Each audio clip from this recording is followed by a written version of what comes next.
obviously not happy with the fact that Moreno had lost possession after doing a nice move in the middle of the park.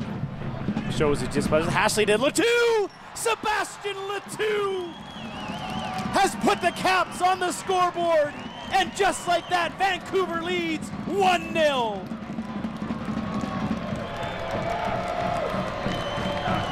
Great side-footed finish from Sebastien Toux. Cool as you can inside the area. On a good setup from Eric Astley. It came right from the throw. Jordan Harvey with a quick throw. And Astley sets up Toux perfectly. So good inside the box.